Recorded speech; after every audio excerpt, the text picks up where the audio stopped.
Seja bem-vindo. Que privilégio entrar na sua casa mais uma vez e estarmos juntos falando assuntos relacionados ao reino de Deus.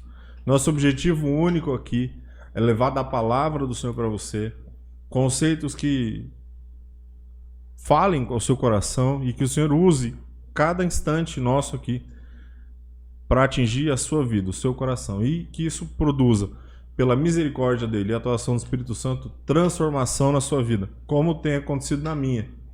Então eu já te convido, se inscreva no nosso canal, compartilha as nossas publicações com outras pessoas para que esta mensagem chegue a mais e mais corações, mais pessoas sejam impactadas pela palavra e pelo Deus da palavra. É um privilégio ser tão somente instrumento aqui. Eu falo, quando eu vou pregar, às vezes, pastor, nas vezes que eu vou pregar, eu falo assim, eu não tenho nada em mim para acrescentar nesse processo aqui. Eu estou só sendo a boca, só estou sendo a voz. E aqui no podcast é a mesma coisa, eu sou só a voz. E que Deus tenha misericórdia das nossas vidas. Hoje nós vamos falar sobre filosofia cristã. E é um privilégio poder falar com um pastor que que tem, eu vou ler as credenciais dele, vocês vão entender a dificuldade que esse apresentador tem nesse dia. Mas que o Senhor derrame graça. E como vocês já sabem, eu sempre começo lendo um texto e o pastor Marcelo trouxe para nós Provérbios 4:7. A sabedoria é a coisa principal. Adquire, pois, a sabedoria, sim, com tudo o que possuis. Adquire o conhecimento. Exalta, e ela te exaltará. E abraçando tu, ela te honrará. Dará à tua cabeça um diadema de graça, e uma coroa de glória te entregará. Até aqui, pastor? Sim, ótimo. Provérbios 4, do 7 ao 9. E hoje eu converso com o pastor Marcelo Oliveira. E eu vou para minha cola. Pastor Marcelo é teólogo formado aqui pelo Seminário Batista Sul Mato Grossense, na época que era STBOB. É professor de filosofia, aconselhamento cristão, ciência da religião e teologia cristã. É formado também em história. Pastor Marcelo é psicanalista, vice-presidente da Ordem dos Pastores da Associação Centro e segundo vice-presidente da Ordem dos Pastores Batistas de Mato Grosso do Sul. Pastor Paulo também é doutor, logo ele é mestre, em Teologia Geral. Ele é mestre e doutor em Teologia Geral pela FAINT de Pernambuco. Isso. É pastor da Igreja Batista Água Viva, aqui no bairro Santa Luzia, em Campo Grande. Vida Nova, desculpa. Água Viva é o pastor Paulo. É professor e coordenador de Ciências Humanas Aplicadas na rede estadual. E é servo do Deus Altíssimo. Esse é o principal. Quando o apóstolo Paulo fala lá, ele fala, eu, Paulo, servo. E ele continua. E que nós todos sejamos servos. Pastor, que privilégio recebê-lo. Já te agradeço de antemão. E mais uma vez te peço paciência com esse completo leigo aqui para nossa conversa. Mas um privilégio. Obrigado. Obrigado pelo convite, Thiago, também o seminário. A todos que estão em casa, ó, se inscrevam, eu já me inscrevi no canal. Muito bem. Tem gostado bastante do conteúdo. Isso tem nos ajudado também, tem ajudado muito os nossos acadêmicos na área de teologia. Amém. E o nosso reino precisa crescer, expandir ainda mais. E a filosofia é uma ferramenta maravilhosa para que isso aconteça. Porque nós começamos a encaixar as coisas, começamos a conceituar as coisas. Então eu agradeço pelo convite e eu espero poder contribuir, né, com um pouco daquilo que Deus tem nos dado. Amém. Pastor, eu falava pro meu pai, enquanto mais novo, eu sou de exatas, né? Eu sou de números. E eu falava assim, estudar qualquer coisa relacionada a números é relativamente tranquilo. E eu queria estudar alguma coisa que me fosse desafiador. Produção de pensamento. Filosofia, ou sociologia, teologia, alguma coisa que me tirasse da zona de conforto. E eu queria que você, antes da gente falar de filosofia cristã, o que é filosofia e como conceitua, de onde vem? Legal, a pergunta é muito importante, até mesmo para que a gente possa tirar algumas místicas, né, da filosofia. Porque muitas vezes a pessoa fala assim, como que o cara consegue ser pastor e filósofo? Sim. É a pergunta que eu mais recebo, né, dos nossos irmãos na igreja, ou de quando eu for fazer alguma conferência ou pregar em algum lugar. Eles falam, mas como você consegue separar a filosofia da sua suma religiosa, como a filosofia seu ato, não né? te tirou da religião, né? Como que você não virou um cético? Né? Porque a grande maioria dos filósofos eram cristãos. Até os filósofos pré-socráticos, eles criam alguma coisa. Sim. Né? Quando nós olhamos para a filosofia lá no século VII antes de Cristo, né? Onde as pessoas já não estavam aceitando mais os mitos. Não sei se você tem noção de mito. Mito, nós chamamos de mito coisas que nós não temos uma base científica para isso. Né? E o mito era algo que podia explicar qualquer fenômeno da natureza.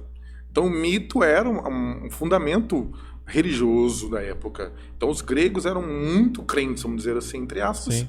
porque eles criam, né, muito que o transcendente, o Deus, né, que nós chamamos hoje, o transcendente, ele fazia algo, ele fez a natureza. Então nós tínhamos os filósofos da natureza, que acreditavam que a Terra foi feita por meio da água, outros por meio do ar, dos elementos, né? E tudo isso aconteceu, teve início na Grécia Antiga, né? Quando eles falam assim, não, chega de mito. Eu não sei se você sabe algum mito, Thiago, mas tem um mito interessante que logo no início da filosofia eu não esqueci. Foi o mito de Eco e Narciso. Eco e Narciso? Não, Narciso é a pessoa, o narcisismo hoje muito admirado, mas tem o personagem Narciso na mitologia grega. Né? O Narciso, ele foi amaldiçoado pelos deuses porque ele era muito bonito. E o deus Apolo, o deus mais que cuidava da parte da perfeição da estética, que é muito importante para os filósofos, que a estética era a pessoa muito bonita, era uma dádiva de Deus. Sim. Uma dádiva dos deuses. E Narciso foi amaldiçoado e não podia se olhar no espelho, porque se ele olhasse no espelho ele era muito, muito bonito. Né? E Narciso estava perdido numa floresta, e nessa floresta ele encontra uma outra pessoa que se denominou Eco. Mas por que Eco? Porque Eco também foi amaldiçoada pelos deuses.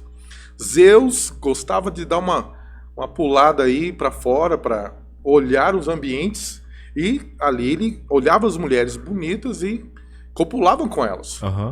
E Zeus, né, nessa saída, Eco entrega, ela era uma ninfa, entrega para Hera, mulher de Zeus, que Zeus estava traindo. Quando Zeus chega, né, vamos dizer, em casa, tá lá a mulher brava. Onde você estava, né? Quando você estava online não falou comigo, né? E aí então ela descobre Zeus com toda a sua sabedoria dos deuses da antiguidade, falava assim, quem falou para você? Como que você me afronta assim, né? Ela falou assim, Eco me disse.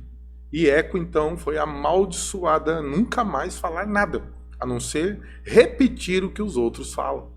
E Narciso, por conta do seu aspecto muito bonito, foi amaldiçoado, então ele não podia se olhar, se contemplar. Porque o dia que ele se contemplasse a sua beleza, ele não conseguiria sair mais daquela forma de olhar e se contemplar e não, como eu sou bonito e tal, né? Ficaria estatizado. E Eco foi amaldiçoado e foi, então, para as florestas. Lá se encontra Eco e Narciso. Narciso não era muito dado às mulheres. E Eco, então, ficou perdido ali. E Narciso teve sede, olhou para a água, foi tomar água, mas não conseguia tomar água. Ele olhou e contemplou-se na água e via seu reflexo. E ficou ali e morreu de inanição. Por isso tem a planta Narciso, que também que é chamado lótus em outros lugares, né? Uma planta aquática, que foi denominada, dado para Narciso, e Eco, né? Que você fala, ecoa, e nós sabemos hoje na ciência que isso não é uma forma da física, né? De ecoar, de você fazer e o som voltar novamente pela questão da acústica. Sim. Mas aí, como provar? Como que fala? Como que eu falava na floresta? Alô, e o alô, alô, alô, né? Porque Eco foi amaldiçoada por Zeus e essa então era. Ah, e essa planta que nasceu na água, do nada, não tem terra, Narciso foi amaldiçoado. E aí então acabou ficando. Então essa criava uma história, um mito. Toda, é um mito para poder justificar algo que ele não tinha base nenhuma. Base nenhuma. Então, na verdade, essa construção da filosofia, do pensamento mítico, já não estava sendo mais aceita. Então nasce a filosofia no século VI. Né, antes de Cristo, né? E nós vemos aí com um Tales de Mileto, um horticulturista, um horti que gostava de plantar horta. Essa era a função de Tales, né? Que foi o pai da aritmética, da geometria. Nós temos o teorema de Tales, né? Tales nasceu em Mileto, era situado na Jônica, hoje na Jônia, né? Hoje Turquia. E ele foi um marco inicial da filosofia, mas teve os outros também, e foi aí. Aqueles nomes famosos, Platão, Aristóteles, esses são contemporâneos, não? Não, esses são os Sócrates, depois de Sócrates. Tem o pré-Sócrates, existe uma briga bem complicada entre filósofos, historiadores da filosofia e filósofos também, que geralmente, né, os pré-socráticos ou Sócrates viveram na época de Sócrates, né? Mas por conta de não ter muitos registros, nós temos só os pré-socráticos, que são os filósofos da natureza, Tales de Mileto, né? Entre outros, Anaximandro, tem mais uma pancada lá, Diógenes e tal. E depois nós vemos depois de Sócrates, Platão, Aristóteles, e aí... esses vêm depois. Vem depois, né? Entendi. Porque o Sócrates foi o marco, o divisor de águas para... Só que Sócrates não escreveu nada, né? Ele não tem... Ele é o cara que não escreve nada. Tudo que nós sabemos de Sócrates foi Platão que escreveu. E Platão também não é o nome de Platão. É um apelido dado a ele. Então, dentro da filosofia há muitos mistérios, muita coisa interessante. E cabe a nós, assim, deixarmos bem... explicadinhos que essas questões filosóficas nascem já com interpérios já nascem com indagações, né? Muitas indagações. Mas é interessante falar sobre isso, né? Sobre essa transformação da filosofia hoje, porque hoje a filosofia tem uma nova roupagem, um novo pensamento, várias ideias passaram, muitas coisas aconteceram. Muitas pessoas beberam de Sócrates, né? Beberam de Tales, beberam dos outros contemporâneos da época. Pedro, apóstolo Pedro, ele faz uma citação na segunda carta, muito importante. Eu não me recordo o texto, mas falar que nem um amigo meu, né, pastor, fala assim, tá na Bíblia, irmão. Tá na Bíblia, procura lá. Na segunda carta de Pedro fala assim que tudo foi feito por meio da água. Então, se nós formos colocar assim, Pedro defendia Tales de Mileto. Isso é um pensamento filosófico. E Paulo, apóstolo Paulo, na sua carta aos Coríntios, na segunda carta, né, em Colossenses, ele cita algumas, entre linhas, Parmênides, né? Também que foi um filósofo aí, pré-socrático, né? Pré-socrático. Pastor, quando Pedro fala lá sobre aquelas que as cartas de Paulo são difíceis de entender, devido ao pensamento mesmo de Paulo? Sim, Paulo pensamento filosófico, sociológico, não sei como é que a gente define. Paulo foi um grande filósofo. Eu falo assim que um dos grandes filósofos da filosofia cristã, ele dá a base de toda a teologia, toda a estrutura de Romanos é uma carta, né? É um tratado teológico, filosófico, muito, muito, muito estruturado, bem robusto, firme, né? Falar com nenhum amigo meu, o pastor ali do Portas Abertas, né? E ele fala, né, que apóstolo Paulo, ele tinha esse conhecimento. Aos pés de Gamaliel, ele aprendeu tudo. Sim. E interessante, se você olhar a filosofia, né, com os judeus, porque todo mundo estava... Os gregos, tem um grego que nasceu, tem judeu que nasceu na Grécia. Então ele bebeu de filosofia. Sim. Um deles foi Maimônides, né? Maimônides, que foi um grande legislador do Talmud, né? Ajudou ali na construção das leis, a interpretação, um grande rabino. Também bebeu, assim como Paulo era rabino. Então, para você ser rabino, você tinha que estudar muito. Por exemplo, é como sacerdote na época da Torá. Sim. Ele tinha que entender de filosofia, de interpretação da lei e tudo mais. Ele tinha que entender de zootecnia. Você tem que saber que se o animal ali realmente está segundo os preceitos do Senhor ou não. Sim. Ele tem que conhecer, né, de biologia, né, para ver se realmente aquela planta, aquilo que vai ser lançado como oblação, né, se realmente é realmente condizente a Deus e tal. Ele tem que conhecer, né, de medicina, porque ele tem que saber se a lepra ela é contagiosa naquele momento. Hoje nós sabemos que nem todos os lepras são contagiosos, é hanseníase e tudo mais. Ele tinha que saber, ele tinha que olhar a casa, ser um construtor, entender um pouco de construção, porque ele olhava para a casa para ver se ela estava amaldiçoada. Isso está tudo registrado nos livros da Bíblia. A filosofia não sai, ela sempre está construída, o pensamento sempre foi construído assim. E é muito importante a gente ver que a filosofia faz parte da natureza do homem. Né? O homem ele nasce intrinsecamente um grande pensador. Por causa do pensamento, sim. Né? E lógico, assim, se você puder acompanhar, a autoria da palavra filosofia, que vem da união de duas palavras, né? Philos, né? Philéu, do grego, e sofia, né? Sabedoria. A junção das duas é amigo da sabedoria. Há uma discussão, né? Uma discussão aí que foi na época dos romanos, entre o Cícero e Diógenes, para quem eles que falaram que foi Pitágoras, né? Pitágoras que foi o primeiro a dizer eu sou filósofo. Né? Entendi. Eu sou filósofo, porque não existia não tinha nomenclatura. Essa nomenclatura, né?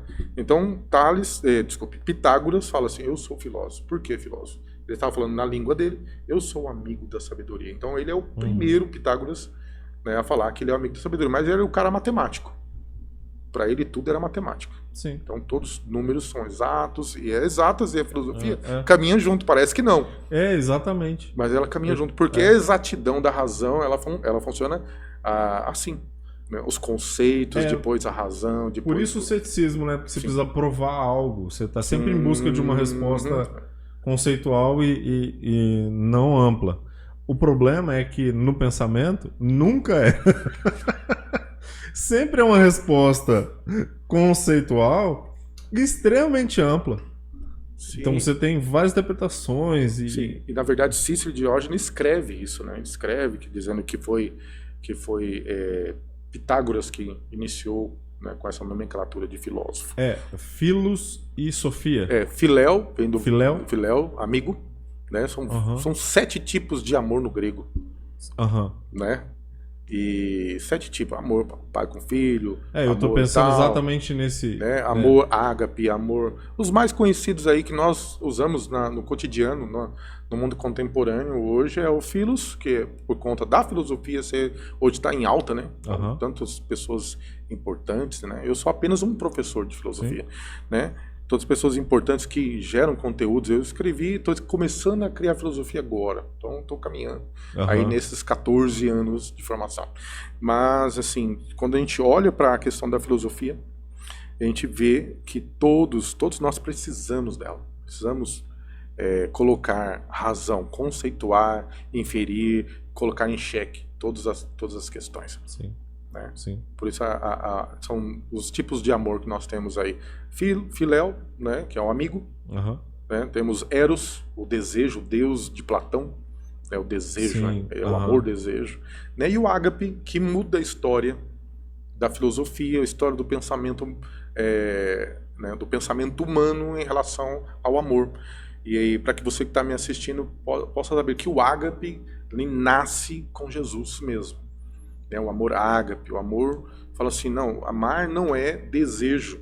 Ele está indo contra os princípios de Aristóteles, apesar de usar a filosofia aristotélica, do discipulado, de andar junto, de caminhar junto com o discípulo, e hoje nós crescemos com o discipulado, Ele usava o método aristotélico, né? Porque foi ele mesmo que Sim. fez como Deus.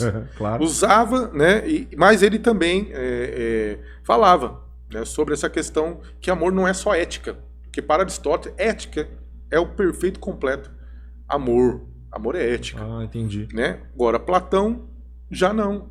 Platão é Eros.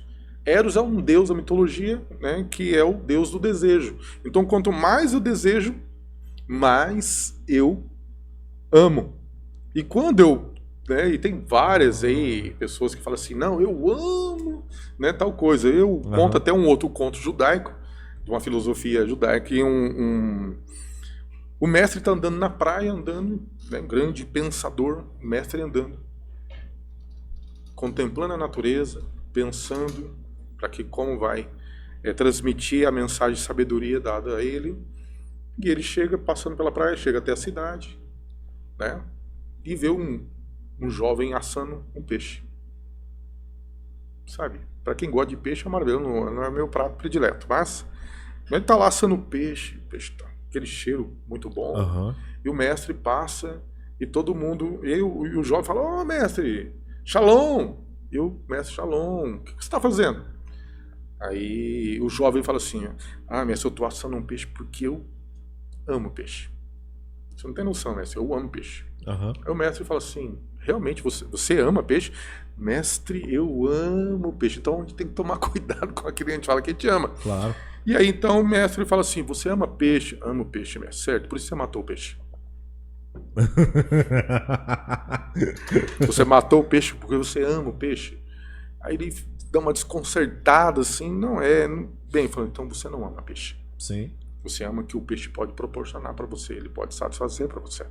E esse amor não é o amor que tem que ser feito, o amor que tem que ser gerado em nós, né? Mas sim o ágape, que agora, é o me doar por você. Esse conceito do Eros, esse conceito aí, é o que a nossa sociedade hoje está embasada. Hoje está mais para uma questão mais contemporânea também, que é praticamente uma linha tênue desse amor Eros com o amor fati de Nietzsche, né? Que é o Nietzsche, um outro pensador, né? Que todo admirado eu considero Nietzsche, Friedrich Nietzsche, que nasceu na Prússia, né? Filho de pastores protestantes.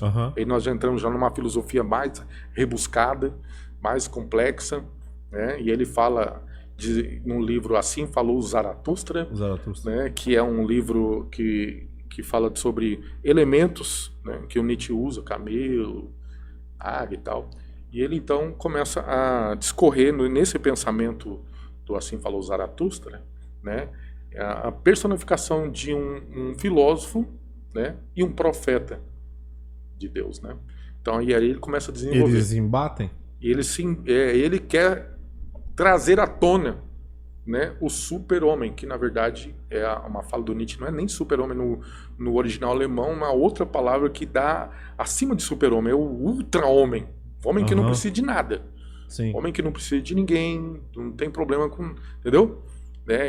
O homem que não gosta de ouvir as verdades, porque as verdades vai doer na vida dele. Né? Então, o Nietzsche ele era contra o sistema religioso da sua época. Né? Ele teve uma luta muito grande consigo mesmo. Mas aí é uma longa história de Nietzsche, muito bom para se conversar. Mas eu assim... Quando o senhor estava falando, eu estava pensando no que é a nossa sociedade hoje. Nesse... onde é o meu prazer, aquilo que eu quero primeiro. Então, eu amo jujuba, eu amo um cachorro, eu sou pai de pet, eu sou mãe de pet, caso com cachorro. No Japão tem. No Oriente tem casos de pessoas que casaram com travesseiro, com cachorro, com não sei o quê. Então, assim, esse hedonismo, né? Onde o meu desejo, a minha satisfação, o meu amor, o eu tá sempre muito elevado, tá sempre muito em destaque. A gente, eu nem sei se é o termo que a gente tinha que estar aqui para falar sobre isso, era o pastor Venino, porque aí a gente discorreria mais sobre essa modernidade, essa pós-modernidade, né? Sim. essa liquidez do... Sim, que é o Bauman. Bauman fala sobre o mundo líquido. Né? O Bauman, ele escorre na filosofia, e é um filósofo, um sociólogo polonês, né, advindo de uma experiência, porque a filosofia ela se baseia também naquilo que você viveu. Experimentou. Tudo que você experimentou. Você acaba mudando. Você pode mudar de ideia, não é? Sim. Aí nascem as ideologias, porque você acha que a sua ideia é melhor do que a minha, e aí você acaba brigando por uma ideia que lá na frente você pode mudar. Então nós temos tantas coisas, é preciso que nós precisamos mensurar tudo aquilo que nós pensamos. É por isso que como cristãos, e aí entrando para aquilo, filosofia cristã, é entender o que Cristo, né, quer que eu pense, porque nós vemos apóstolo Paulo dizer, né, que nós temos a mente de Cristo, mas a gente não pode se basear somente em coisas, vamos dizer assim, sem um fundamento, conhecer. Como que eu vou refutar algumas coisas se eu não conheço nada? Então, sim, até por isso eu trouxe alguns livros para te mostrar. Claro. Ele mesmo diz, examine tudo, retém o que é bom. Sim. Se não fosse interessante estudarmos além, não que a Bíblia não seja suficiente, e, gente, não é isso que a gente está falando aqui, mas estudar, aprofundar, ter conhecimento, saber como o outro pensa. Como é que, por exemplo, eu não tenho condições, capacidade hoje intelectual, vamos dizer assim, de criticar algo. Eu vou falar, o senhor trouxe o livro do Marx ali, eu vou criticar Marx, eu não faço ideia do que ele pensa, porque eu não estudei nada sobre ele, eu não li nada sobre ele. O problema é que às vezes a nossa base é tão fraca, tão rasa, sim. Que a gente vai para a faculdade, os nossos jovens e tal, aí no primeiro embate entre o que uma pessoa pensa com a fé perdeu. Sim. Porque ele é tão fraco. Então, se for para você ir lá, para você se perder, filho, não vai. O interessante da fé, que você puxando o gatilho da fé dentro da filosofia cristã, porque a filosofia cristã ela era um conjunto de ideias baseadas, né, nos preceitos de Cristo Jesus. Sim. A filosofia cristã é baseada nessas ideias, nesses fundamentos, né, que são as ordenanças. E Jesus mesmo fala assim, aquele que me ama. Sim, aquele que tem meus mandamentos e guarda, esse é o que me ama. Ele guarda meus mandamentos. Ele sabe quem é Jesus, por que ele morreu. Sim. Né? E aí nós não vamos viver somente em função de uma denominação apenas, não, né? Claro. Mas sim pelo amor. Nós sabemos a nossa ideia, nossa regra de fé, nós criamos os nossos conceitos, nossas instituições para poder ser legal, porque vivemos debaixo de regra, de lei. E isso é muito importante, né? As nossas denominações nos levam, pastor, sim, até a porta do céu. Sim. Porta dentro é só se você tem Cristo. Senão você não entra. É complicado, né? E interessante que uma das principais características, né, é a busca pela explicação. Na filosofia cristã, é a busca da explicação da existência de Deus. Né? Deus existe, né, por meio de quê? E a filosofia da religião, né, a filosofia da religião, a filosofia cristã fala da existência de Deus baseado cientificamente, né, em bases científicas das ciências humanas, no caso, né, que é a indução e tudo mais, a constatação, essa experimentação que nós temos, né, porque nós vivemos o átomo vazio. Se olhar para dentro, se você colocar um microscópio, né, a gente coloca, né, o cientista coloca na sua testa, você vai ver cada camada de tudo. Até o nada. Até o nada. Você vê lá o último, que é o átomo. A palavra átomo vem do grego, que é não divide. Nós vemos lá os elétrons e os prótons, tudo ali, né? E nós vemos que isso aí também já pode ser dividido, né? Por acelerador de partículas, prova isso na Suíça, né? Sim. E vemos que quanto mais você chega, você vai perceber que nós somos átomo e vazio. É o amor, o sentimento, a tristeza que a gente não pega, as emoções que não sentimos. Como que a gente vai conceituar, colocar isso tudo, justificar tudo isso de maneira estruturada? A filosofia nos ajuda a discernir, conceituar, É ferramenta. Não é uma ferramenta importante de falar assim, não, isso aqui é um conceito tal. Mas lógico, cada filósofo, cada pensador, ele vai para uma vertente, ele vai para um lado. Mas aí é o filtro nosso, né? É um filtro de cada um. É um filtro nosso. Para nós, né, já somos denominacionais, somos cristãos. Sim. Nós sabemos que tudo vem por meio de Deus. Nada do que foi feito sem Ele. Até o belo, contemplar toda a natureza. Sim. E muitas pessoas sofreram, claro, né, por conta dessa afirmação de que Deus é o Criador de todas as coisas e que a palavra de Deus é a verdade contida nela, e tem receitas filosóficas lá do autor do Eclesiastes, né, como Salomão. Sim.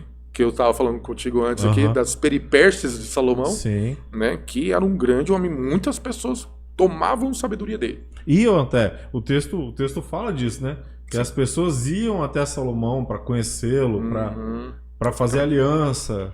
Exatamente. E eu queria assim, só destacar, por exemplo, você está falando de Karl Marx. É importante estudar. Deixa eu mostrar, né? aqui. E esse é o Marx, o Capital, né? Esse é o Capital, talvez um dos mais conhecidos, né? Um dos mais conhecidos do Karl Marx. Ele vai falar sobre a origem do capital, né? Como que se dá o capital, mais processo de produção, deixa eu vou desmarcar aqui só um pouquinho. Pode ficar à vontade, né? Esse aqui é um livro póstumos, né, de Marx, que é a origem da família, né? Da propriedade, privada e do Estado, né? Se você quiser mostrar aí a galera. Fala sobre mercadoria e dinheiro. É o que vive na atualidade, né? Nós processo de troca, transformação em dinheiro em capital, a produção em mais-valia, da mais-valia absoluta, a taxa da mais-valia, jornada de trabalho, então, a produção. E aí nós vemos assim, o Marx, ele vive uma época. Pastor, deixa eu te fazer uma pergunta que pode parecer... Eu não sei qual termo usar, mas vamos pergunta dizer... que eu vou falar assim, por que esse cara virou referencial na esquerda? Então, porque o Karl Marx, ele é um tipo assim, ele dividiu, não sei se eu posso usar essa expressão, mas usando já, nós não precisamos de transcendente. Só da imanência. A figura de Deus é a imanência. Ele bebeu muito de um grande pensador que brigava em seus pares ali entre Hegel e tal, que chama Ludwig Feuerbach. Ludwig Feuerbach, né? Ele escreve a sua tese filosófica baseada em Gênesis, capítulo 2. Só que ele usa esse termo de Gênesis ali, falando o seguinte: e fez o homem-deus a sua imagem e a sua semelhança. Sim. E a partir dali, então, ele fala assim, tudo é matéria. Então, nós vivemos matéria. Né? A ciência estava crescendo, o auge, o iluminismo, a Revolução Francesa, né? E tudo mais, vendo Montesquieu fazer todo o aparato, dividir, fazer os três estados. Então ele faz parte de alguns pensadores que tiraram a transcendência, ou Deus, o divino, da equação. Da equação. Tirou o divino da equação, sobra a matéria. Porque se foi o homem que criou Deus a sua imagem, a sua semelhança... E aí é humanismo, a gente está falando de humanismo. Falando de humanismo já. Mas isso está dentro das religiões. Aonde, pastor? Muitos pastores, vamos dizer assim, colegas, né, que já não tem mais essa visão, né, da espiritualidade cristã, que é outra disciplina que eu trabalho. A gente está falando dessa pregação contemporânea sobre hipergraça e onde o homem é o centro. É o centro de todas as coisas. Deus precisa de você. Eu não vejo, não sei como que isso... A filosofia não fala isso, desde os primórdios. O homem sempre precisou, né, no pensamento dos deuses, dos gregos. Né? Então, quando a gente vai... Tentavam atribuir pode aos até deuses. me corrigir, porque você é psicanalista. Tem um pensamento... dentro da psicologia, da psicanálise, fala que nós precisamos de espiritualidade, da matéria, que é o nosso trabalho e tudo, e da família, porque sem esse tripé, nós somos... A gente é capenga, né? A gente tá... a tríade da humanidade. Então, assim, quando eu nego um deles, Por exemplo, eu sou um cara muito espirituoso, muito espiritual, tenho um trabalho muito excelente, mas eu nego a família, ou eu desprezo a família, eu firo, e aí acaba que a minha vida começa a não ter sentido. Sim, infelizmente, o homem ele é propenso a buscar uma coisa só que lhe dá prazer. Aí nós já entramos numa figura já filosófica, que é o Paulo cita um pouco de seus epicuristas. Epicuro. Uhum. Epicuro, né, o Epicuro, né, ele era o camarada do prazer. Então ele já tinha a sua própria sociedade, a galera dele ali, né, a turminha dele. Uma igreja. A igreja dele, o pessoal dele lá. E ele vivia a forma do prazer. Tudo que dá prazer te traz felicidade e te traz paz, amor. Mas a gente sabe que isso passa. Isso é interessante. Tem uma série na Netflix que nós assistimos. Eu não terminei até, eu não tive estômago. Qual que é? É uma daquela dinastia russa. Os otomanos? O Império Otomano? Não, mas os Czars. Isso, os Czars. E aí tem um cara, um líder religioso que vai abusando das mulheres. E aí, em nome de Deus, da fé, e aí ele chuta alguma coisa lá num pensamento, e ele ajuda não sei quem, e aí depois o cara passa a ser uma figura central, que é muito disso aí, do prazer, é o prazer dele que importa. Sim, infelizmente nós vivemos isso hoje, disfarçado de um pensamento profético do Nietzsche. Né? Hoje, um pensamento profético do Nietzsche. É interessante porque muitos filósofos, ou professores, eu não me declaro filósofo, mas professor de filosofia, vai entende, ou alguns que são mais, gostam muito do Nietzsche, sabe, toda a estrutura bibliográfica dele, do que ele passou, buscaram, pesquisaram. Né? Eu também pesquisei bastante, fiz muito trabalho sobre ele, na faculdade e tudo mais, escrevi algumas coisas sobre Nietzsche. Nietzsche foi um grande frustrado, assim como nós vemos hoje uma sociedade religiosa frustrada, né? Que são as pessoas que não querem mais saber de igreja, não querem saber mais, não querem saber mais, e tudo isso é uma construção do pensamento filosófico deles, porque não tem como você sair e correr da filosofia, seja ela cristã ou não, você sempre vai estar inserido no pensamento. E aí eu conversei com o pastor Venino, ele falou bastante sobre. Na verdade, ele veio para conceituar modernidade, pós-modernidade, para nos dar como plano de fundo para outras conversas. Inclusive, o que eu já estou conversando com você hoje é base do que eu aprendi conversando com o Venino aqui. A modernidade nasce ali com o iluminismo. Né? E o iluminismo é busca... não preciso da igreja para ter luz. E aí ele falou um negócio interessante, que nós somos parte a parte. Sim. Então, parte do Tiago é modernista, então o que é estruturado, que é o trabalho, que não sei o quê. Sistematizado. Parte do Tiago é pós-moderno, porque também tem o meu desejo, a minha vontade, tem aquilo que eu quero, as minhas aspirações, os meus sonhos. E aí o desafio nosso enquanto cristão é juntar tudo isso nesse balaio, pegar a Bíblia e colocar a Bíblia em cima. E o que a Bíblia diz a respeito de tudo isso, para eu poder caminhar longe dos meus desejos, renunciando às concupiscências da minha carne, né? Desejos da carne, para cumprir aquilo que Cristo, que é o centro, né, da nossa fé, para cumprir aquilo que ele deixou como mandamento, para sermos amigos dele, né? Sim. E o legal aí que quando você ouve alguém falar sobre isso, você descobre que linha de pensamento filosófico ele traz, né? Porque a psicanálise ajuda na filosofia. Eu já falei que eu quero fazer esse negócio dessa psicanálise, que eu quero aprender. Porque você fala assim, cara, tá falando de um conceito de divisão entre modernidade e pós-modernidade, né? Lógico, não chegamos a passar, né, viver a época da modernidade, do iluminismo. Nós sentimos resquício do que sobrou do iluminismo, que é a questão do ceticismo. Né? Mas antes de ser denominado ceticismo, já havia um camarada que era cético, né? Na filosofia, né? Que ele falava que você não precisava, você não entrava no rio na mesma vez, né? Então o Parmênides, ele era o filósofo que falava sobre isso, né? Ele era um filósofo de Eleia, né, o Parmênides, e que tudo é imutável, né? Que tudo que o que não é, não é.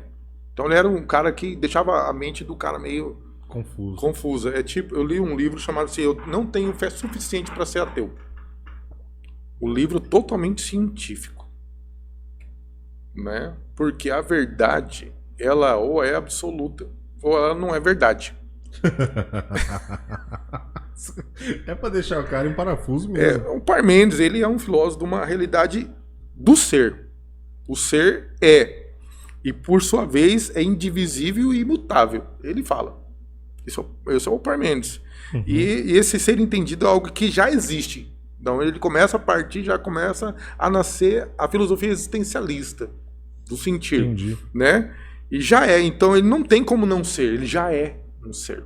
A palavra ser é uma palavra complexa porque passou a ser uma alma vivente. Uhum. Não é Sim. ter uma alma, é Sim. ser uma alma vivente, né? O texto, né? O texto, foi alma vivente, né?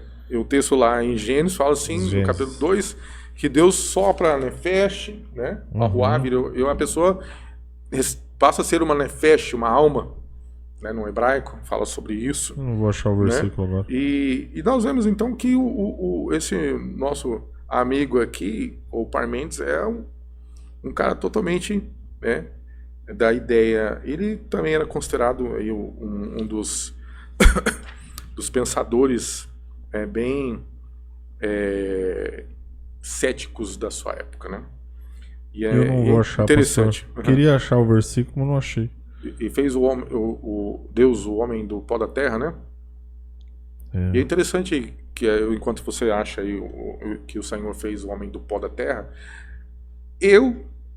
nos meus devaneios, falar que nem o irmão lá da minha igreja, nos meus pensamentos filosóficos, pensando, porque o filósofo ele para assim, senta, ele consegue contemplar qualquer coisa, uma folha caindo, entendeu?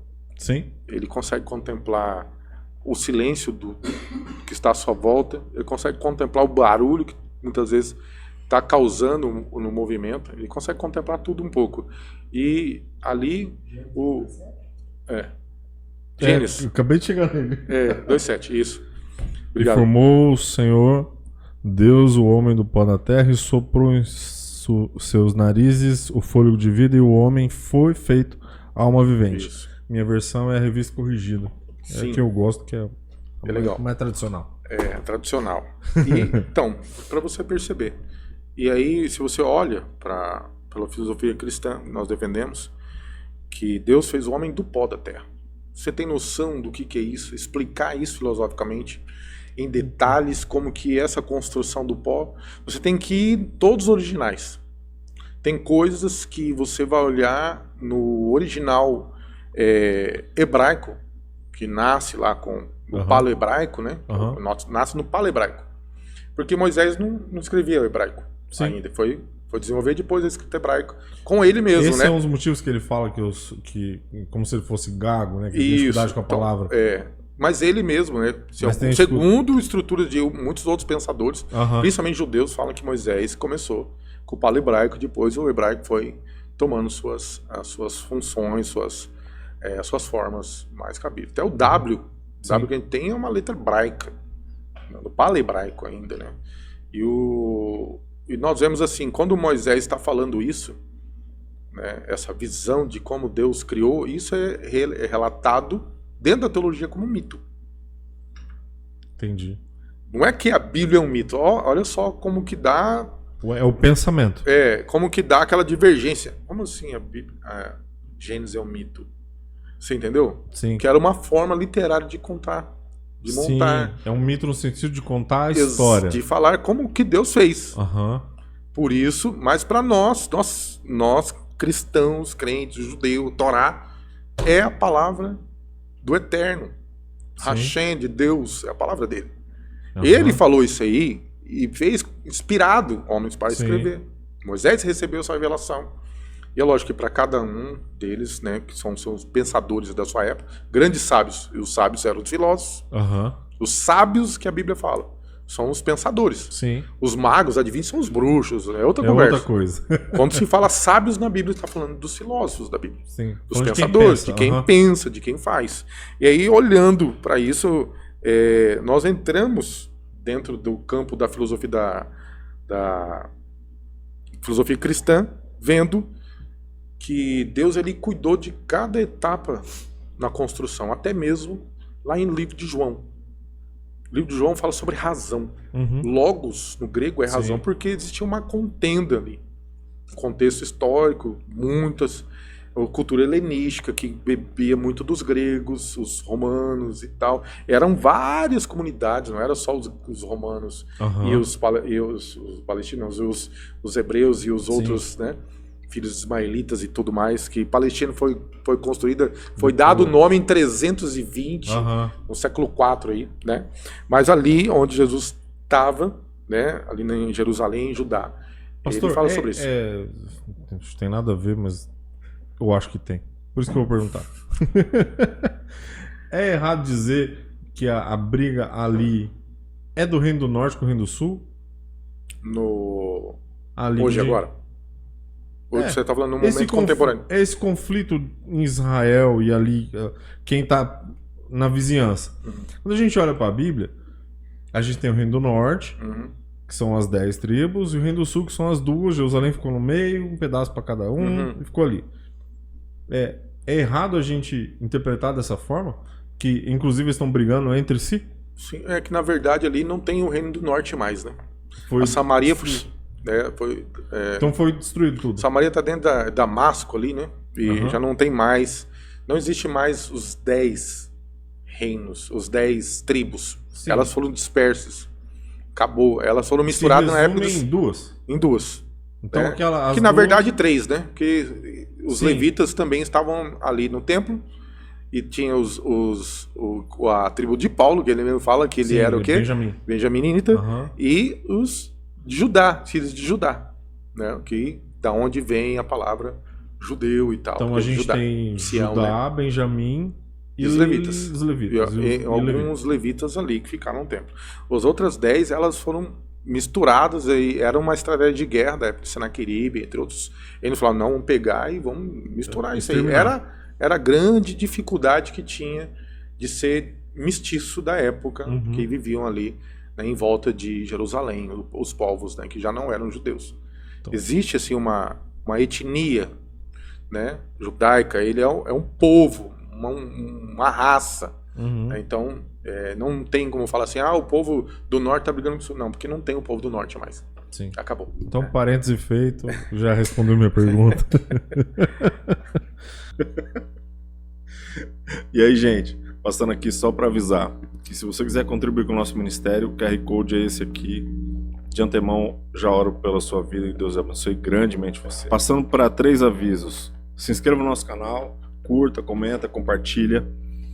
Vamos fazer desse lugar aqui um lugar de edificação de vidas, então vamos mandar o vídeo para todo mundo, para que todos recebam o que a gente está recebendo. E não se esqueça de ler a descrição do vídeo, porque tem muita informação importante, seja de contato com o convidado, seja de contato conosco. Deus abençoe, bora pro vídeo. Vamos seguir. Deixa eu mostrar esse outro livro aqui. Sim. Você falou que é um livro póstumo, ele já tinha falecido. Ele começou, mas quem terminou foi o Engels, né? Friedrich Engels, que era filho de um puritano. De um cristão puritano. Que eu dou a minha pontapé falando que era batista. Provável, então? Muito provável. A origem da família, da propriedade privada e do Estado. Sim, ele faz um apanhado muito legal, né? Apesar de grande maioria dos cristãos ortodoxos, nós tal, não gostarem nada do que está escrito aqui. Ele continua o trabalho de Marx. Ele continua o trabalho de Marx. Ele pega um pedaço. Ele foi financiador das obras de Marx, né? Tá. Marx. Mas tem uma parte escrita por Marx e ele terminou. Sim, é isso? É isso. É póstumos, né? Póstumos. Legal. E aí tem vários outros livros ver aqui importantes. o prefácio que eu gosto de saber do que os caras estão falando. E é importante o livro do Engels, porque ele vai falar assim do porquê que deve ser destruído. Um camarada que é um grande pensador, Marx e Engels, de que tudo está dando errado para uma sociedade maravilhosa, sem Deus, porque existe a família. Ele combate a família? Combate a família. Ah, ele combate a família. Sim, por a isso família, que tá aqui. A família tradicional, como é combatida hoje. Tiago, Luana. Olha só, os pilares do pensamento ocidental. Os pilares do pensamento ocidental. Por que nós pensamos como pensamos? Por que eu penso assim? Nós que somos batistas ou, né, das igrejas mais, vamos dizer assim, históricas. Nós chamamos de igrejas missionárias. Né? Por que nós pensamos como pensamos? É até uma pergunta que eu faço para meus alunos quando eles fazem umas perguntas idiotas. Né? Aí eu falo assim, o que te faz pensar que o seu pensamento tá certo e dos outros tá tudo errado? Né? Por que será? E aí então o Engels aí, no caso, usa muito das artimanhas de busca ferramentas tipo arqueologia, de lugares onde as pessoas chegavam em tribos, né? E essas tribos não tinha um matrimônio. O cara, ele ficava com todas as mulheres, os filhos não sabiam de quem que era. Então ele usa isso no seu livro, para provar que a família é uma construção burguesa. Então, se você tem família, se você tem mais de... Você tem então, filho... para ele, a criação e o Adão... a palavra matrimônio, para eles, é de patrimônio. É relacionado a patrimônio. É o matrimônio, praticamente isso, nas suas entrelinhas, né? O Engels fala, o Marx fala. Então o Marx, ele descobre depois, póstumamente, nesse livro, que enquanto ele está brigando por causa do capital, que era as terras, as indústrias e tudo mais, essa questão de exploração que realmente existia. Sim. A gente não pode negar fatos, não pode negar a verdade. Sim. Né? Mas as pessoas iam. Por exemplo, nós trabalhamos, né, bastante. Você trabalha, você tem sua função e tudo mais. Aí você vê, poxa, cara, eu cuido de tantas contas, tantos negócios, né? Mas tem gente que me paga tanto, tem gente que eu fui contador. Sim. Técnico em contabilidade, trabalhei na área né, do recursos humanos. E aí você via, o cara fala, pô, esse aqui não pode pagar tanto, mas o cara tá lucrando tanto, no final das contas ele tem e ele não consegue me pagar tanto X. Poxa, isso não é legal. Mas é um acordo que nós fizemos, então vamos cumprir um acordo. Sim. Né? Mas o que te faz aceitar esse acordo? A filosofia está dentro de todas as coisas. Né? E aí o camarada sai, foi explorado pelo patrão, trabalhou não sei quanto, 19 horas por dia, e a família, a mulher, e a criança, todo mundo. Né? Então começam os movimentos revolucionários de sindicalização e tudo mais. E nós vemos aí as pessoas saíam de lá muito chateadas, cansadas, mas domingo iam para a igreja. Porque dentro de nós existe uma centelha da esperança. Nós queremos, né? Nós temos esperança em alguma coisa. Sim. E lá na igreja, o padre, o pastor, fala assim, nem só de pão viverá o homem. O alimento dessa transcendência eu vivo... E o cara fala assim, eu tenho que cuidar da minha família. Porque se eu abandonar o barco aqui, como vai ficar meus filhos? Então eu preciso trabalhar, ainda que seja explorado, mas contrato de trabalho é contrato de trabalho. Você acordo aceitou, acordo é acordo, aliança é aliança. Sim. Né? E aí ele saía dali, e então Marx fala que a religião é o ópio do povo, é a droga, que deixa o povo amortizado para que ele não possa lutar pela revolução. A revolução que ele defende é a revolução armada, né? Uma revolução armada. Confronto mesmo. De confronto, de tirar. É como eu chegar aqui em você, né? Bater aqui e você é estruturado e falar assim, é o seguinte, cara, eu quero te propor um acordo, uma proposta de acordo. Qual seria? Eu vou pegar e eu quero que você partilhe comigo tudo que você tem, eu, minha família e tal, os meus colegiados aqui, né? Tudo que você tem, porque isso não é justo. Ele não propõe produção. Ele propõe compartilhamento do que já existe. Porque é uma ideia de fazer um Estado maior que possa contemplar todos. Mas a gente não sabe que quanto mais você dá poder para o Estado, pior. Nós vemos aí os regimes totalitários. Sim. Que deram poder para o Estado. Nós vemos regimes de tantos outros. É lógico que todos os marxistas que vão me ver vão contra, né? Mas infelizmente é assim que funciona. Não tem como. Que a estrutura humana quando você olha para regimes totalitaristas como a gente tem hoje, inclusive, você tem uma pessoa, uma família, um grupo que detém todo o recurso. Enquanto o resto todo, se a gente olhar para Venezuela, sim, você tem um grupo que tem tudo. E o resto não tem nada. Então, os regimes estão do nosso lado. Que são regimes, vamos dizer, de centro-esquerda ou esquerda. Tá todo mundo indo, por exemplo, para a Argentina viajar. O dinheiro deles não vale coisa nenhuma. Não vale nada. Tá 180% de inflação. Última vez que eu vi. E agora é uma guerra muito grande, assim, ideológica. Sim. Uma guerra ideológica é uma ideia filosófica. Agora eu não tenho embate físico, eu tenho embate do pensamento. Como da dialética, de como transformar. Embate dialético. Muito bem. Como que eu vou transformar a sua ideia e trazer você para o meu time, né? Provando para você, por razões de visão, de repente, nós olhamos aí, nós temos uma Cracolândia no Campo Grande. Sim, já temos. Sim. Né? Praticamente. E eu fui com a minha igreja uns tempos atrás lá. Nós juntamos recursos, fomos para lá. Chegando lá, fomos distribuir, a polícia estava lá, tal. Nós vimos, traficante parou do meu lado. E nós conversamos, eu orei com eles, abençoei eles. As pessoas não queriam comer, eles queriam fumar crack. Eles queriam droga. Queriam droga. Eu falando assim, mas deixa aqui, depois você come. Posso orar com você? Aí ele fazia só assim, né? Eu orava com ele, pedia a Deus. Depois fomos andar aqui nas pontes, porque eu já tinha feito uma análise para ver o que estava acontecendo na nossa cidade.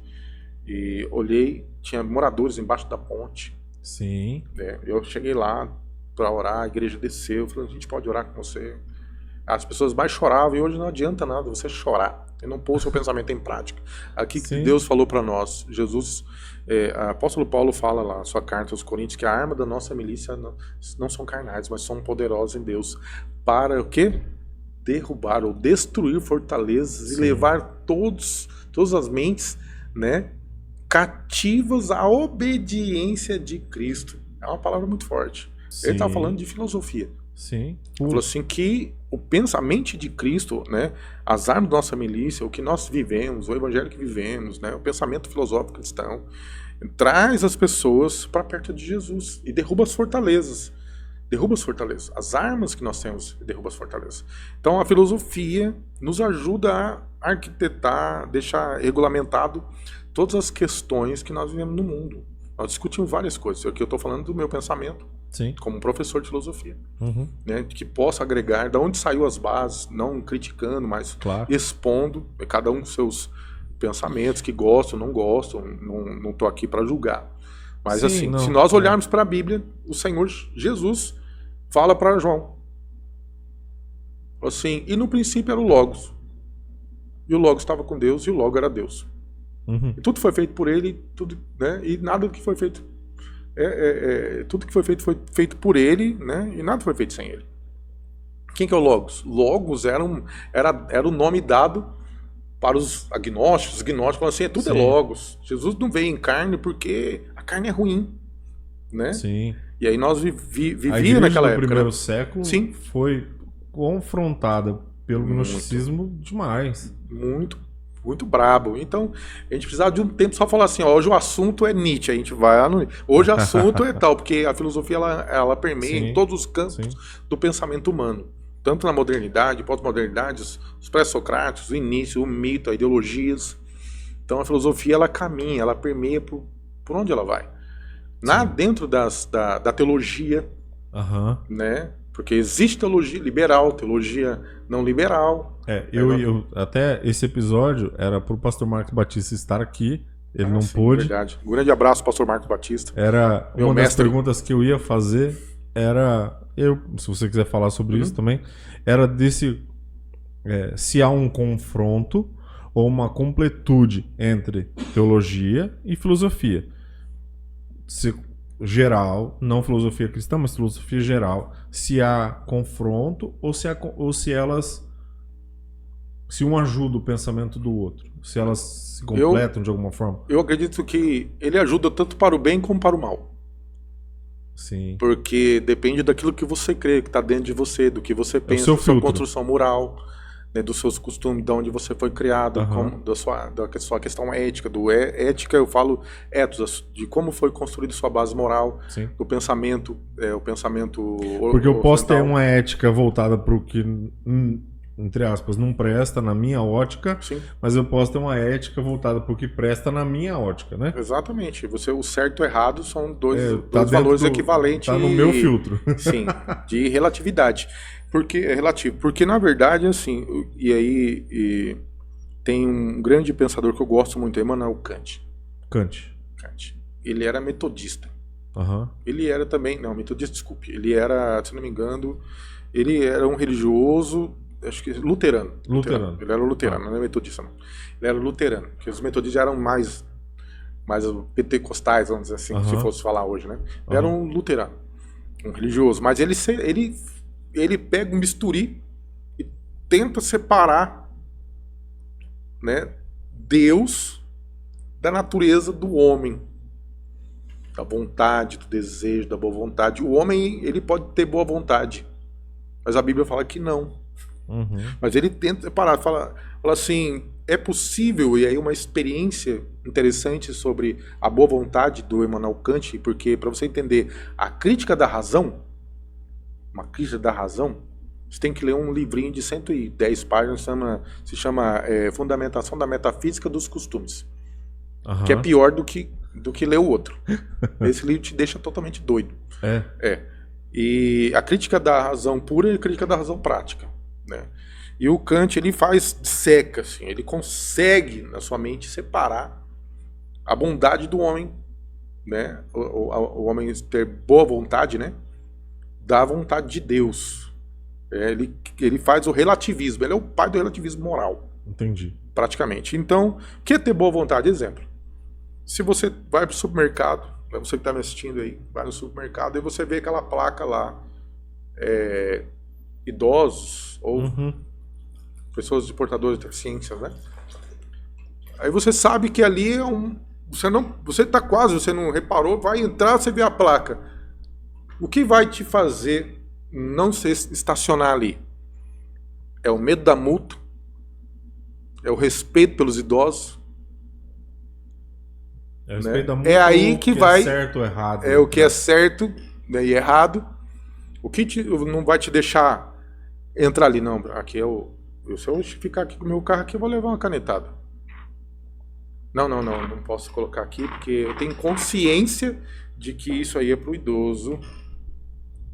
Então eu vou estacionar em outro lugar. Lá no fundo não tem lugar. E aí ele não é cristão. Não, ele é cristão, é luterano. Um luterano.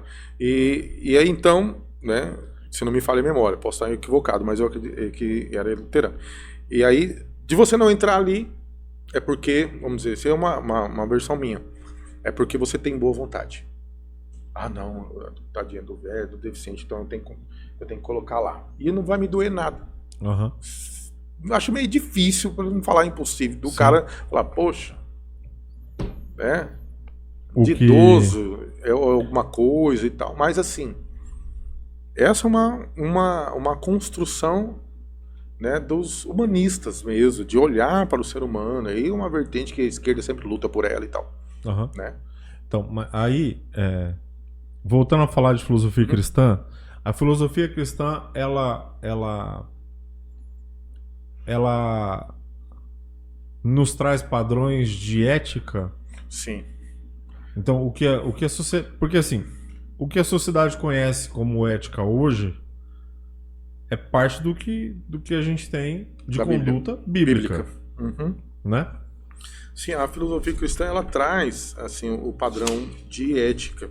Porque a filosofia cristã, as doutrinas da filosofia cristã, é a separação entre o material e o corporal. que a gente usa, também o espiritual do corpo, né? E ela traz o Deus e o mundo material são separados. Deus e o mundo são coisas distintas. Apesar de Deus ter construído tudo, como diz o salmista, né? Que os céus é o trono e a terra o estrado dos seus pés.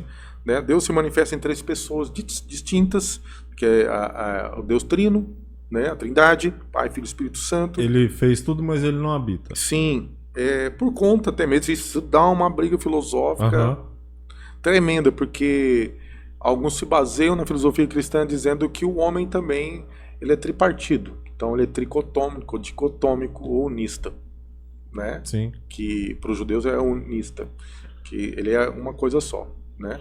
Uma grande dificuldade que muitas pessoas têm, se for falar em tricotomia ou dicotomia, é conceituar a alma, né? Sim.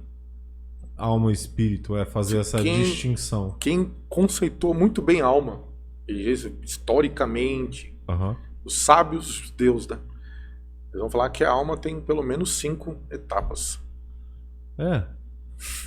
Olha aí, eu não sabia. É coisa com força. Você fala, porque assim, quando a gente vai para a Bíblia, você encontra margem para os dois, certo? Senão não haveria discussões. Sim. Se tivesse 2 ou 3, né? Como diz Paulo lá em Tessalonicenses. Aí você vai para Hebreus, corpo, alma e espírito, né? É tricotomia. Aí Paulo fala sobre um... Também. Fato eu vou dizer para o senhor algo que eu falo de vez em quando. Nós não temos dificuldades. Nossa dificuldade de viver a vida cristã não está nisso. Sim. Eu sou 1, eu sou 3. Não está nisso. Nossa dificuldade está quando Jesus Cristo dá uma ordem direta, simples e objetiva. E a gente não cumpre. A gente não cumpre. Você entende claramente tudo que está lá. Sim. Seja o dar outra face, seja o caminhar mais uma milha, seja oferecer a túnica além da capa. Com certeza. Isso que é claro na vida cristã, a gente nem fica falando sobre isso. Deixa isso pra lá. Muita gente se pega nessas coisas, entre aspas, muitas aspas, tá? Que não tem sentido, que não vão produzir transformação nenhuma. Sim. Para não viver aquilo que realmente que realmente leva você a Cristo, aquilo que realmente demonstra Cristo na sua vida, o que vai demonstrar Cristo na minha vida, amor, gozo, paz, longanimidade. Não, eu prefiro ser uma topeira no trânsito, na fila do mercado, ser grosso com todo mundo. Eu não preciso de domínio próprio para nada. Então, não é que eu não consigo entender aquilo. Eu consigo. Sim. Eu só não quero obedecer. Exatamente. E aí a gente, talvez as nossas igrejas hoje vivem uma crise de ausência de temor. Penso eu que todas as vezes que você volta para cometer o mesmo pecado, é como se você dissesse para Deus: não faz diferença para mim. Exatamente. E aí chega lá de noite: Deus, seu de novo, me perdoa. E ele perdoa, né?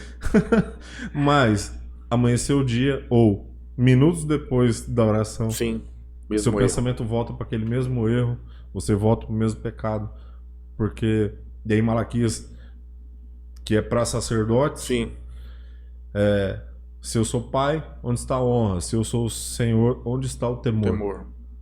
E tem um filósofo chamado Soren Kierkegaard, ou Kierkegaard, né?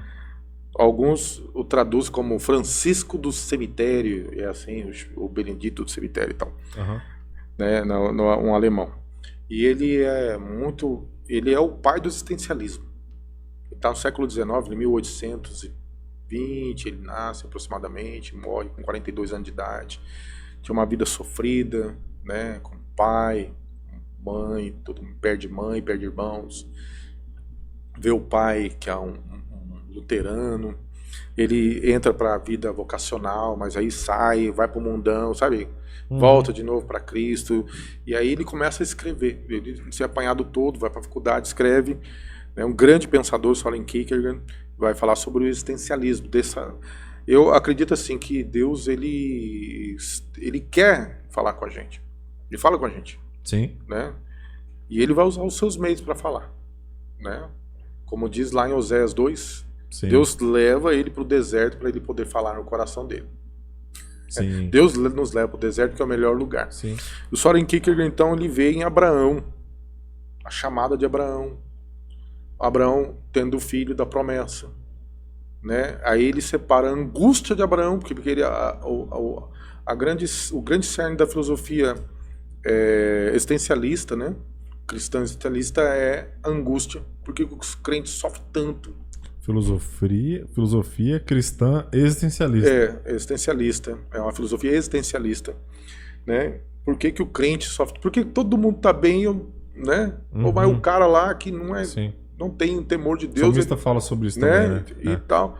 E nós temos que olhar, e aí ele faz uma grande análise, né, da angústia do homem, da dependência de Deus. Porque a fala de Deus a Abraão é: Abraão, pega o seu filho, o seu único seu filho, a quem você amas, e me traz como sacrifício.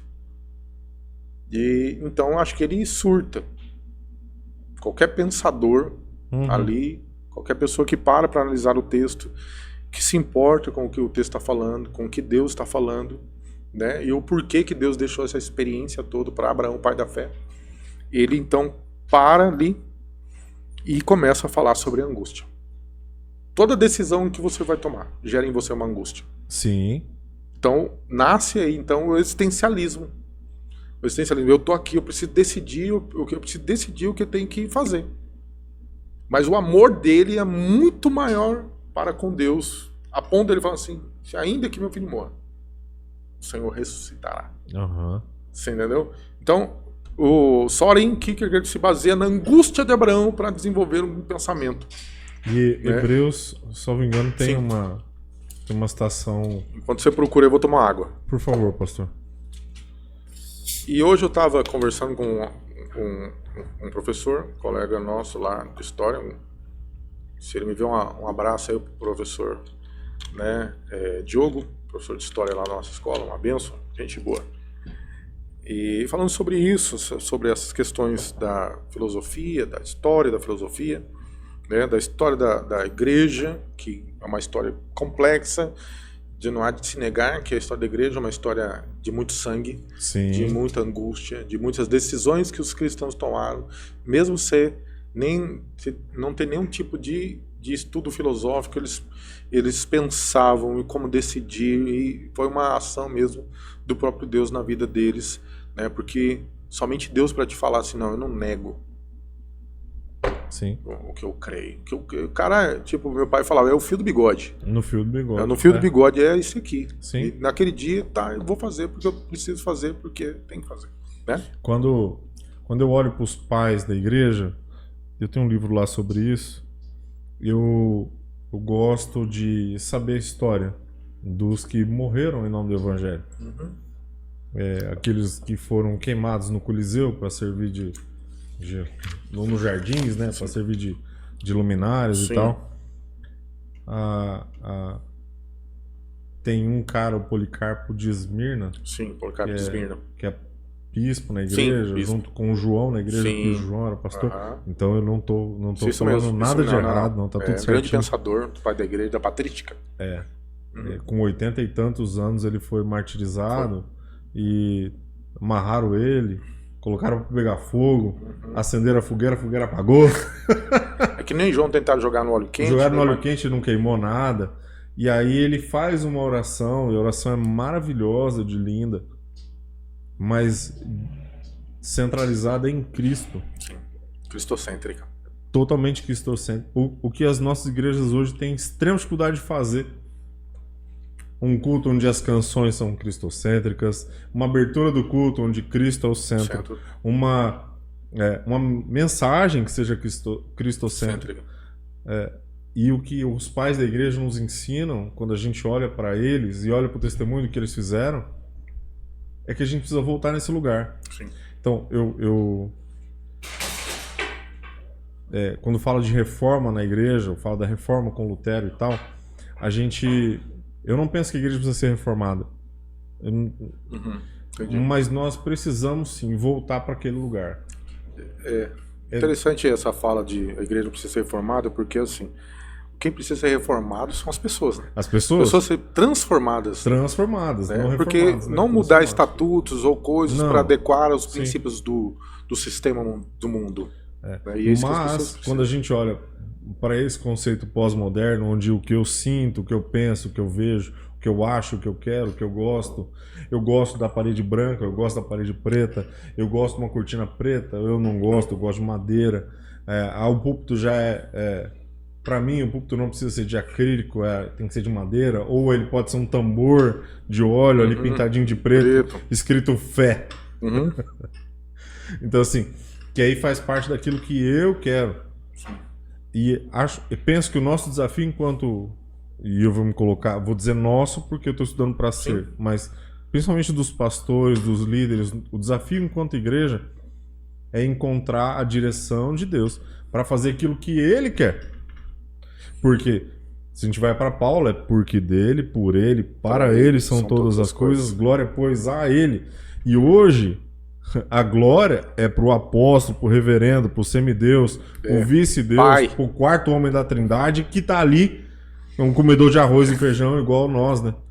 Então, assim, a gente, enquanto igreja, precisa repensar muitas coisas.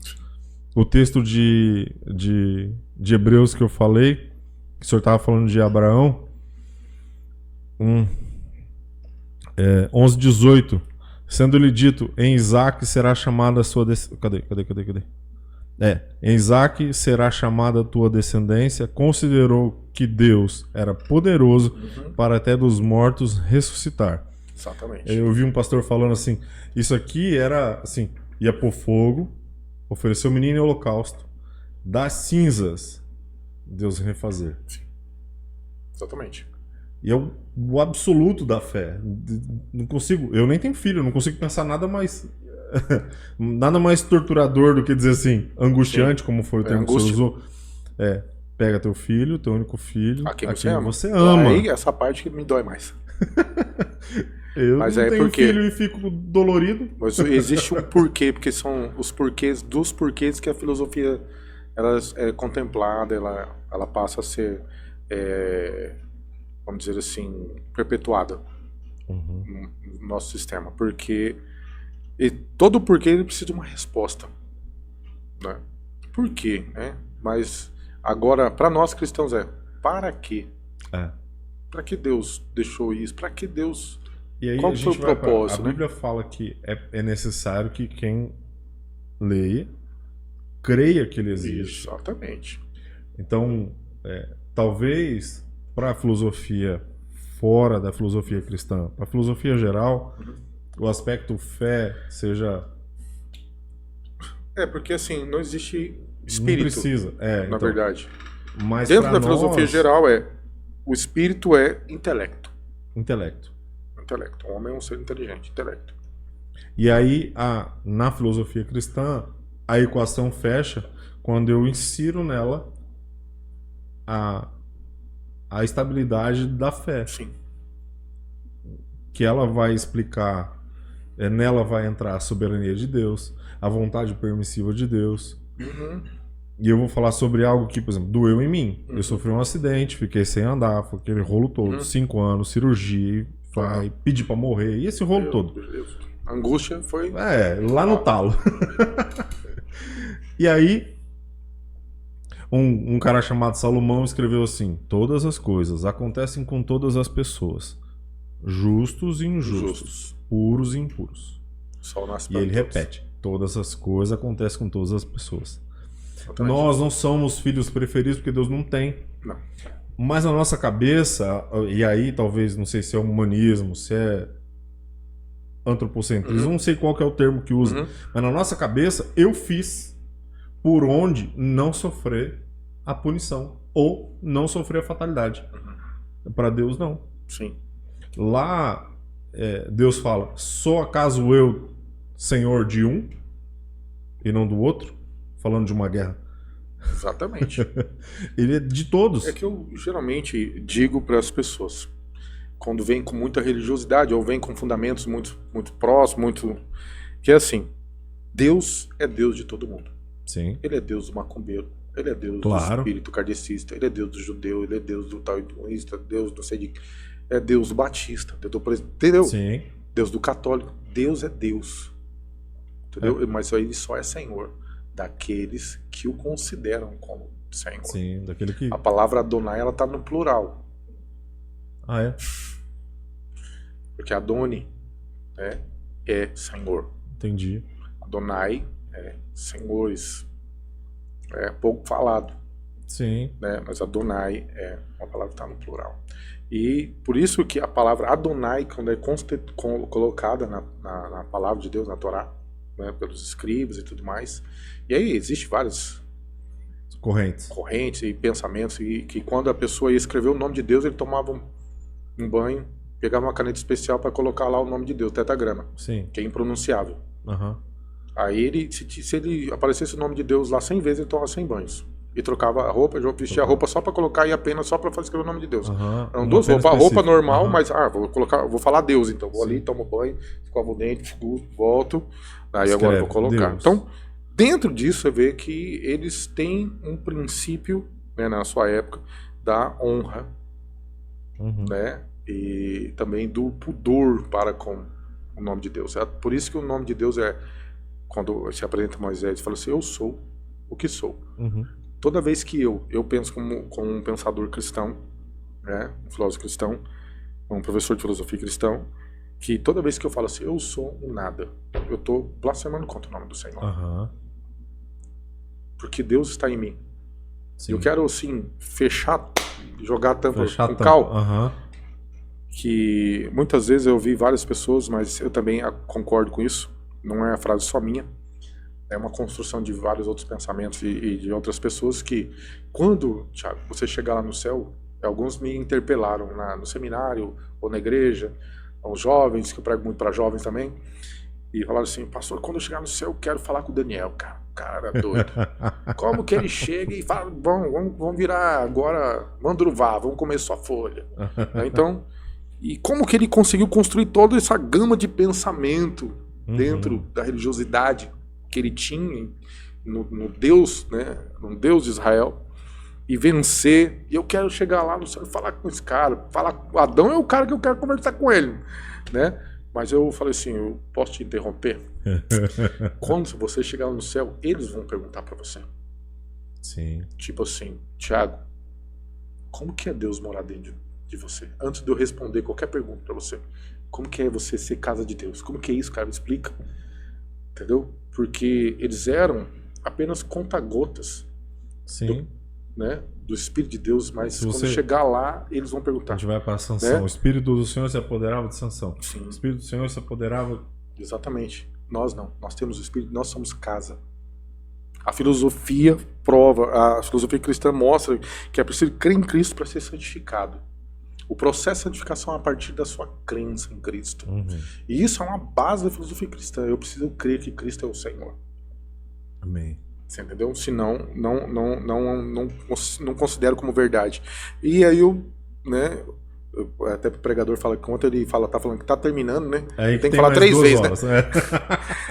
Mas, sério mesmo, o interessante é que quando você olha para a questão da filosofia, né, do homem, né, a providência divina governada por todas as coisas, Deus governa tudo. Tudo para Deus não tem plano B. Não existe plano B. Sim.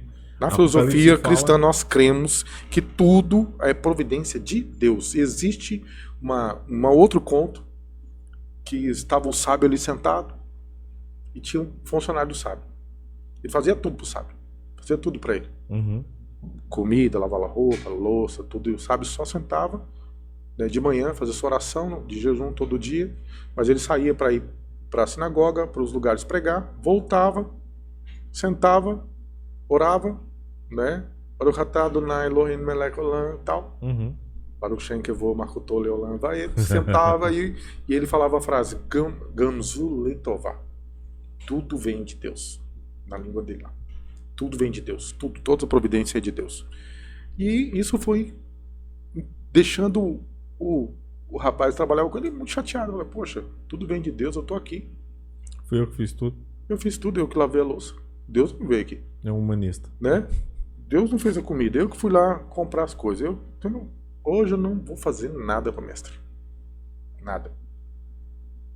Vai ficar aí. Tudo vem de Deus? Gamzula Tová? Amém. Então, Deus vai ter que vir. E ele não fez nada. O mestre levanta de manhã, já não tomava café, o jejum, foi pregar. Nessa ida dele, ele sempre passava por uma pinguela.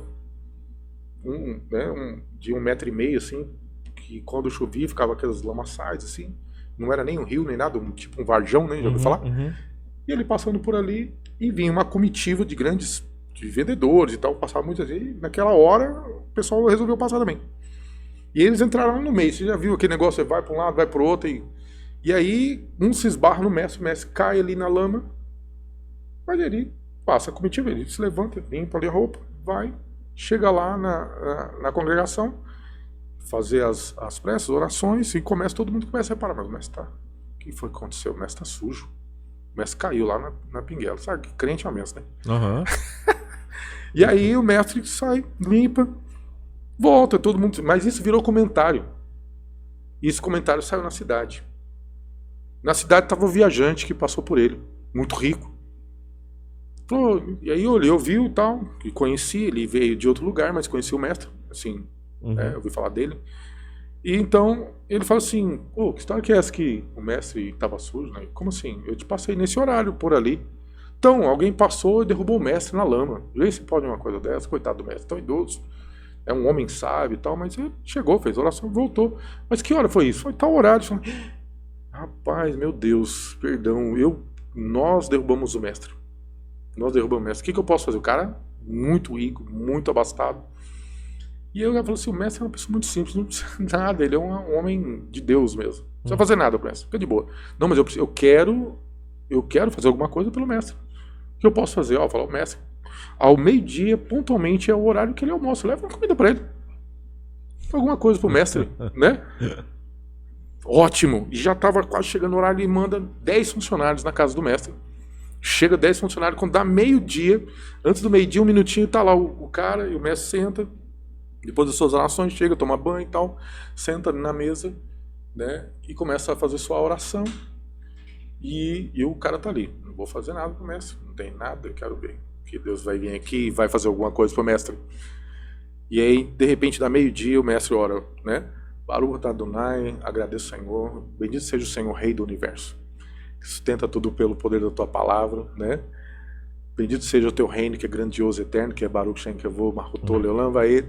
Quando ele acaba de falar Gamzul Letová, tudo vem de Deus, se abre a porta, 10 camaradas entram com aqueles pratos, tudo, chega, pega uma mesa, junta outra mesa e coloca pro mestre. O cara olha, o camarada que fica assustado, né, fala assim: mas como assim? Como assim? Como que apareceu essas 10 pessoas aqui do nada, nem do nada, né? E o mestre faz uma das melhores refeições do dia, e o camarada fala assim: realmente, Deus cuida do mestre. E para você que está nos assistindo, você pode ter certeza que Deus cuida de você também. Deus tem cuidado de nós. E a filosofia nos dá base para pensar muito que existe Deus dentro de nós, que Deus está em nós. E a filosofia cristã contribui muito para isso aí. Obrigado. Amém, pastor. Amém. Amém.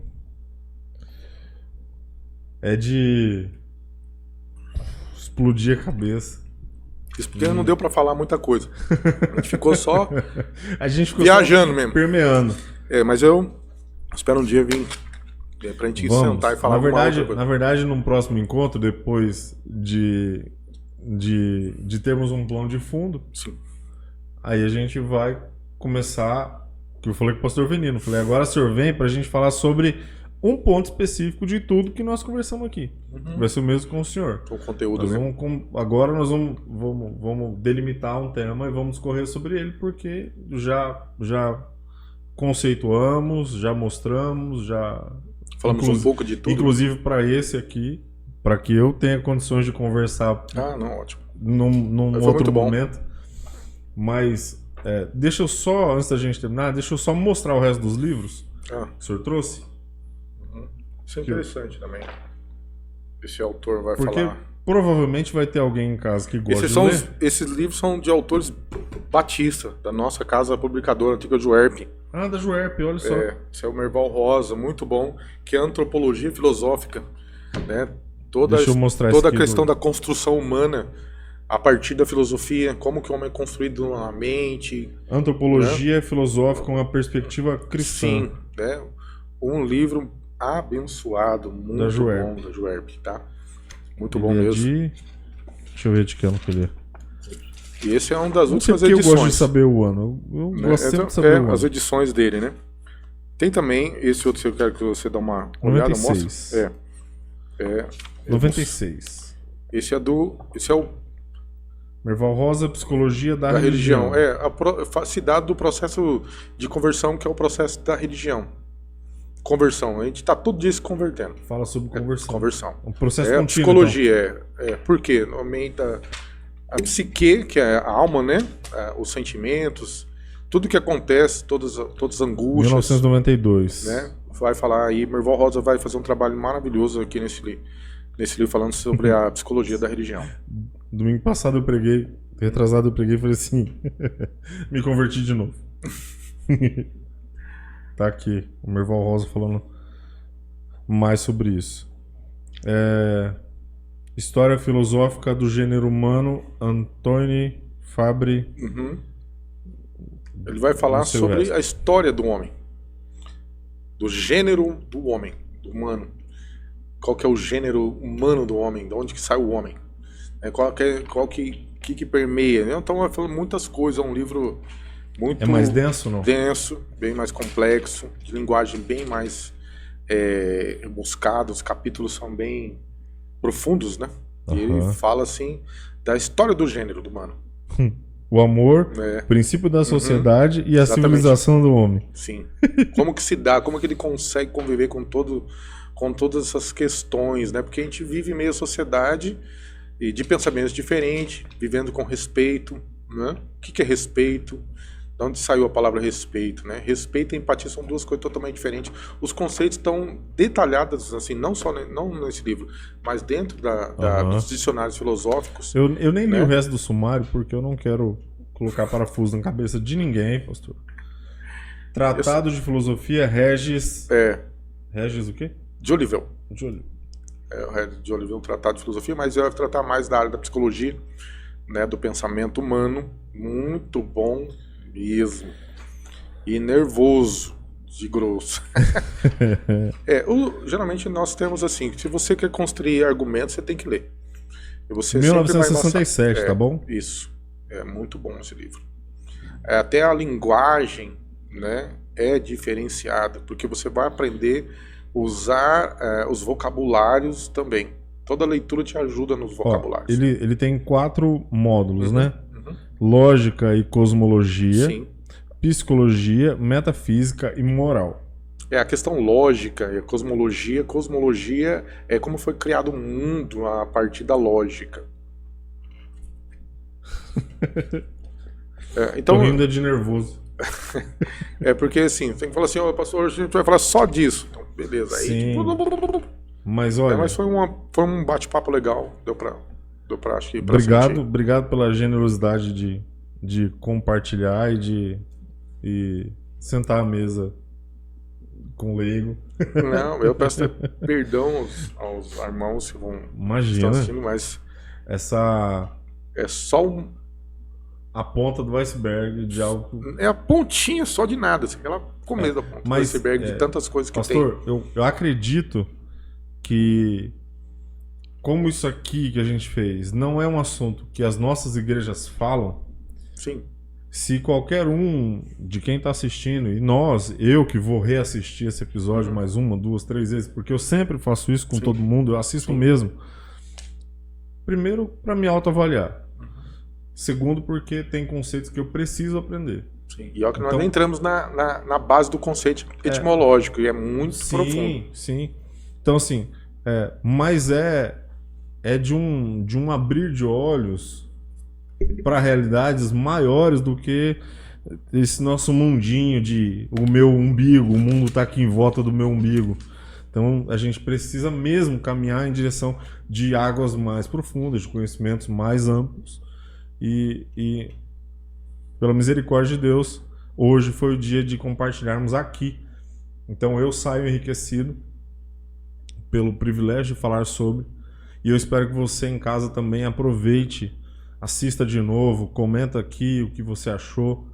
Não perca a oportunidade de se inscrever no nosso canal, porque nós vamos trazer mais e mais conteúdos a fim de que nós, enquanto igreja, e eu não estou falando para você ser, mas eu me coloco nesse lugar de sermos despertados para mais conhecimento, para vivermos em Deus aquilo que Ele tem.